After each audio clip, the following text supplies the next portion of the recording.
I'm Hushicho, and welcome to Let's H. H is for Hushicho, and H is for Echi, which is to say, a little naughty. Let's H is the podcast telling you what's up in the world of Hushicho, personally and professionally, and I'd like to welcome you all, whether you're new listeners or old listeners. Come and join the party. Please do subscribe to my channel so that you'll know whenever I have a new episode up.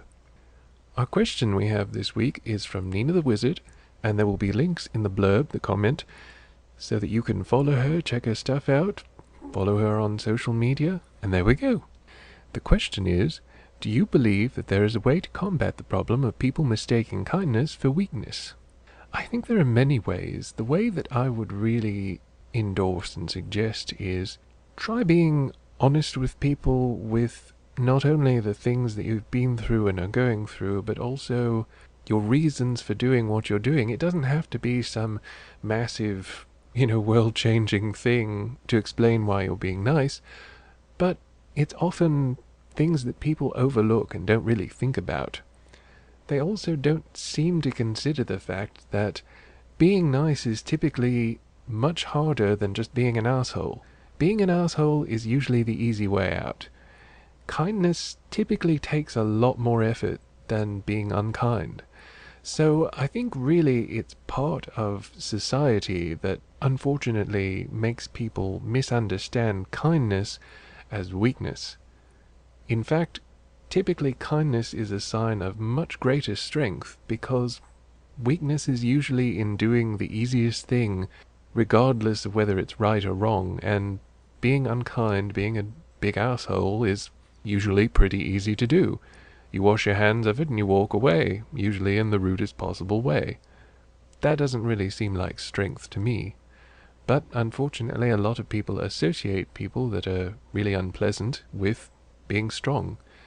I think it's going to take a lot of effort from all of us, especially those of us that try and do the kind thing or try and do the right thing, but I don't think it's impossible.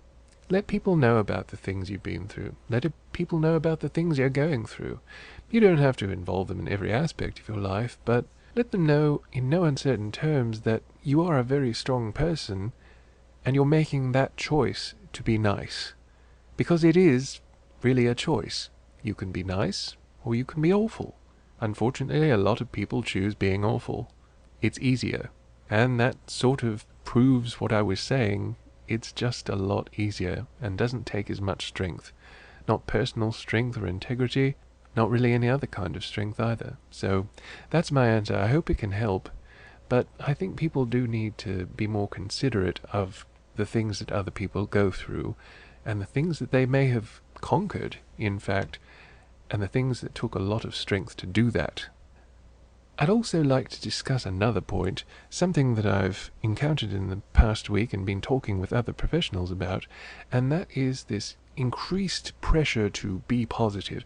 Now, I'm not saying that a positive attitude and a positive outlook is a bad thing, but I'm kind of equating it in many ways, and this is the feeling I get from the people that want you to smile all the time, no matter whether you're feeling happy or not happy or even just horribly sad. As someone who struggles with depression, I can say that, yeah, sometimes smiling will kind of get you out of the, sad mindset. Sometimes it will, I guess you could sort of say, it tricks you into thinking that you might be a little bit happier than you really are, which, that can work sometimes, but also sometimes forcing yourself to smile when you're not really happy, forcing yourself to put on that fake smile, it makes it much worse.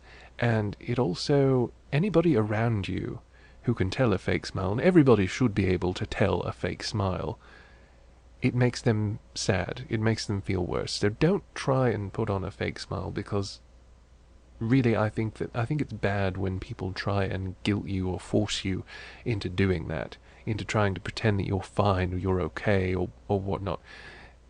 Even if they can't handle the truth, even if they can't handle, hearing, no, I'm in fact not okay, I'm not fine, I'm not doing fine, I'm struggling with a lot of problems, if they don't want to know, they shouldn't ask.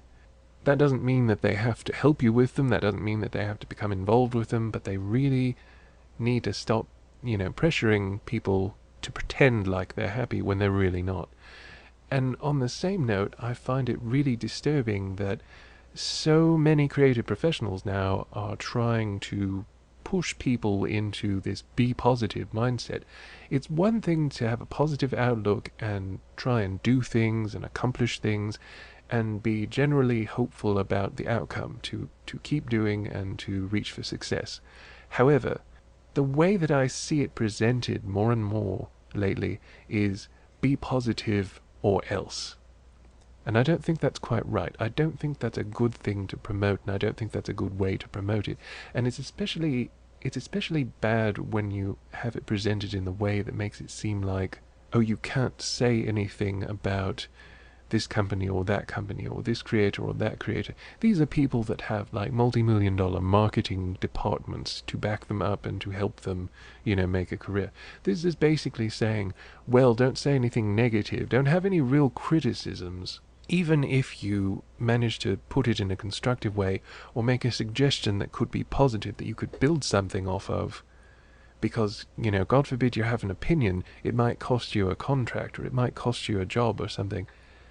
Frankly, I have to say, any creative job you would work with someone who would actually deny you the opportunity because you criticized, let's say, Marvel or DC or some big name creator or whatnot, or some policy that you found to be heinous, don't work with those people. Don't work with someone that would do that to you. I'm not saying be negative. I'm not saying, be an asshole and, be a total negative Nancy all the time. What I'm saying is, don't be afraid to be negative sometimes. Negativity in and of itself is not a bad thing, just like positivity in and of itself is not a good thing. It's all in the application, and a lot of the positive needs to be constructive. It needs to have some substance to it, just like the negative. Don't just be negative with no reason behind it, but also don't be positive with no reason behind it. So I feel like distilling it down to be positive with the implication or else is ultimately a toxic attitude, and it needs to stop. Encourage people to be constructive. Encourage people to better this profession. Encourage people to better this field. But don't tell people to be positive nor to be negative. Tell them to be real. Tell them to be creative. Tell them to present what they do and who they are. And that is how they should be assessed for any professional duty. For any professional job, that is how you should be assessed.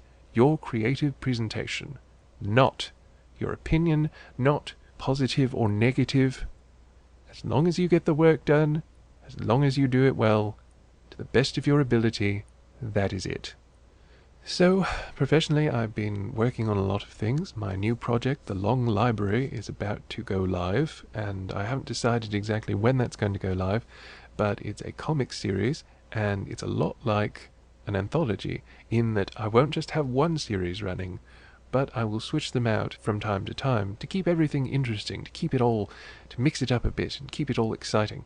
I will also be adding a novel to this, which is very exciting for me, and I've been working on that. I've been doing a lot more prose lately. The first series in The Long Library is Black Goats. It's about a group of warlocks in a high fantasy setting with a lot of sexy times, a lot of fun, and I think you'll really enjoy that.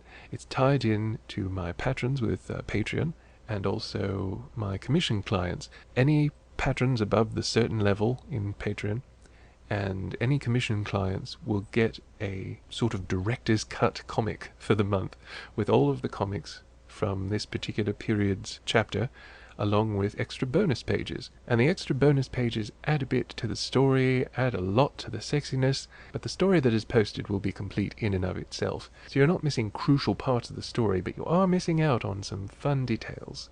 So be sure to be there for that, and I know you'll have a great time with it. Well, I'm afraid that's all I have time for this time. If you have any questions or anything you'd like me to answer, just comment below.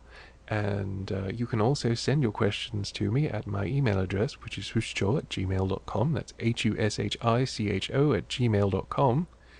And there will be a link down in the comment. I'll put my address there and everything. So you'll have an easy accessible way of writing me, contacting me.